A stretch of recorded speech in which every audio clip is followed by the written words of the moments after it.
बिस्मिल्लाहिर्रहमानिर्रहीम। लाखों करोड़ों दरूद नबी अकरम सल्लल्लाहु अलैहि वसल्लम पर और उनकी आल पर।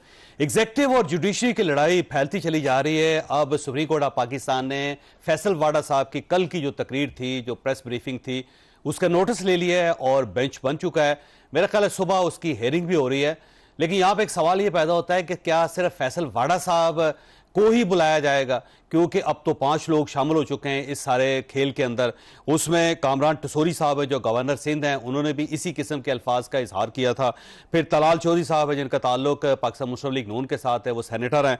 फिर ओन चौधरी साहब है जो IPP पार्टी के साथ ताल्लुक रखते हैं, आज उन्होंने भी प्रेस कॉन्फ्रेंस की।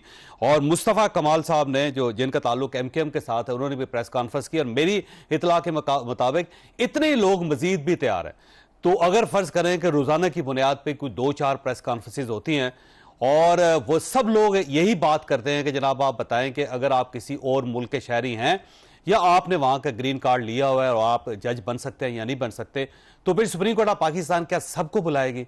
अब यह भी एक सवाल है। और अगर बुलाने से मामला ये ख़त्म हो सकता है तो फिर तो ठीक है, लेकिन अगर ये मामला मज़ीद फैल गया तो ये कहाँ तक जाएगा, ये एक सवाल है जो हम आज के शो में डिस्कस करेंगे।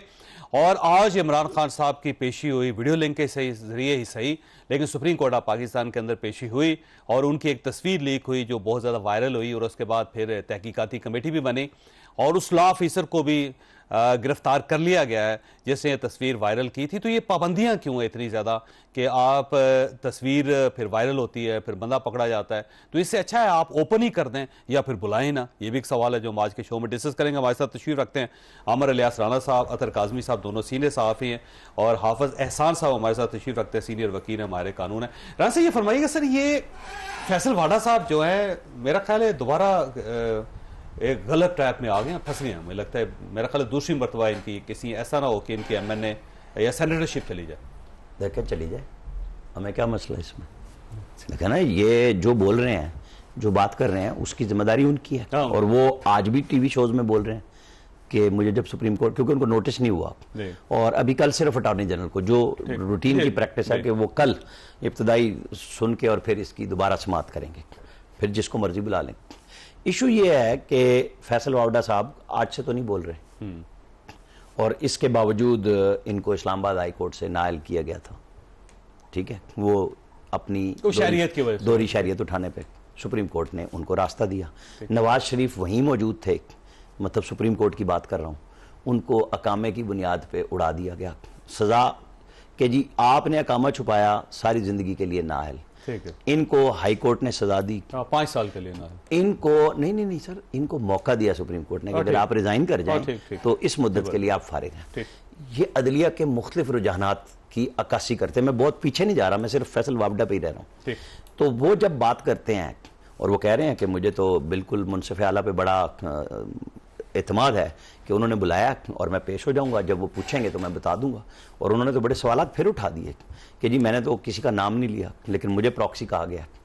तो फिर प्रॉक्सी अगर मैं हूं तो मुझे बताएं कि मैं किसकी हूं और फिर साबित करें। यही उनके सवालात थे मोहतरम बाबर सत्तार साहब के ऊपर के दोहरी शरीयत वाला, क्योंकि देखें ना, कानून तो नहीं था दोहरी शरीयत पे। तो ये हुमायूं अख्तर के जो भाई थे जिनको PMLN का टिकट मिला था, उनको नायल किया, सादिया बासी को किया, साकिब निसार साहब ने, कि आप वो सर्टिफिकेट नहीं ला सके थे शरीयत पे। अब अगर ये सवाल आ रहा है तो ये अदलिया के लिए अपना क्वेश्चन है, मेरा क्वेश्चन नहीं है कि जी जब आप कहते हैं कि जो सरकारी अफसर दोहरी शरीयत का हामिल है और जिसने डिक्लेयर की हुई है, उसको आप किसी बड़ी जगह पे नहीं लगा सकते। ठीक है, ये अदलिया का फैसला है, मेरा नहीं। तो ये क्वेश्चन शरीयत का है या ग्रीन कार्ड का है, अब ये अदलिया और अदलिया के अंदर चीफ जस्टिस साहब के पास मौजूद है। सुप्रीम जुडिशल काउंसिल में रेफरेंस जाता है, नहीं जाता, वावडा साहब को वो निकालते हैं, नहीं निकालते। हमारी और आपकी बहस जरूर है, वो इसलिए है मेरे साहब किताब में कि अगर अदलिया नीचे से टॉप पे ना होती ना तो बहुत ज्यादा लोग बात ना करते। सही बात। आपसे ये फरमाइए सर, ये अब 2 इश्यूज हैं इस सारे सिनेरियो के अंदर। एक तो ये है कि कानून ये कहता है कि अगर आप MNA हैं या सेनेटर हैं तो आपके पास किसी और मुल्क की शरीयत नहीं होनी चाहिए और आप डिस्क्वालीफाई हो जाते हैं, कानून ये कहता है। और जो सरकारी मुलाजमीन हैं और उसके अलावा जजेस हैं, उसके ऊपर कानून खामोश है, कानून के अंदर कोई प्रोविजन नहीं है। तो उसका अगर फायदा एक जज उठा रहा है तो इसमें खराबी क्या है? बिस्मिल्लाहिर्रहमानिर्रहीम। चौधरी साहब आपका शुक्रिया कि आपने मौका दिया।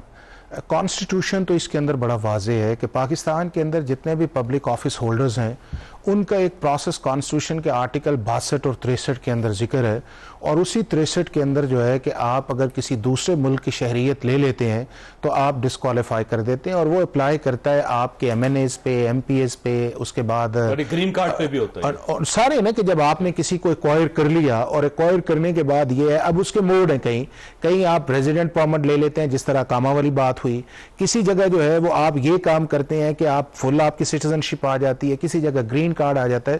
تو کانسٹیٹیوشن کے اندر جو 62-63 ہے وہ آپ کے ان سارے پبلک آفس ہولڈرز ہیں جن کو کانسٹیٹیوشن کے اندر ڈیفائن کیا گیا.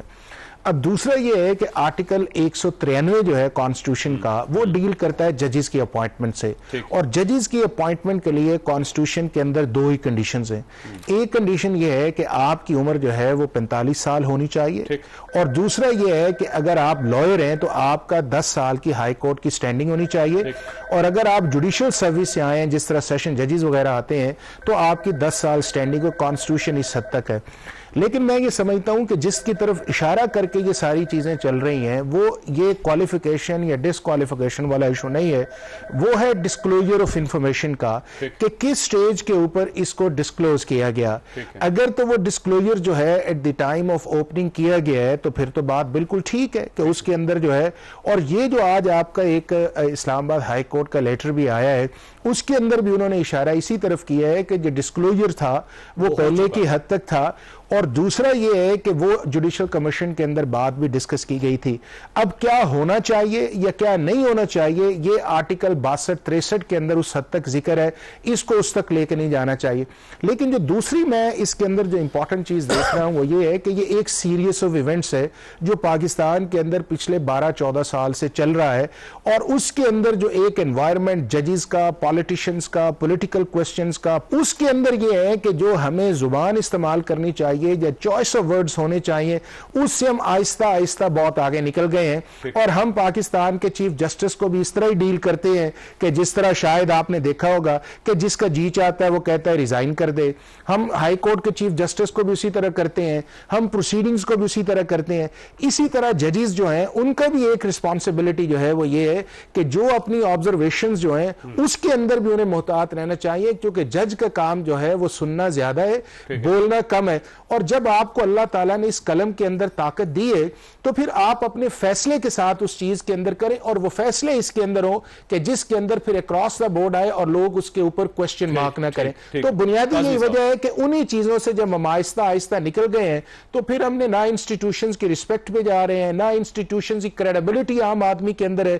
اور پھر یہ ہے کہ اگر میرے حق میں فیصلہ آئے تو وہ جج بھی اچھا ہے، وہ کانسٹیٹیوشن بھی اچھا ہے، وہ لا بھی اچھا ہے، اور وہ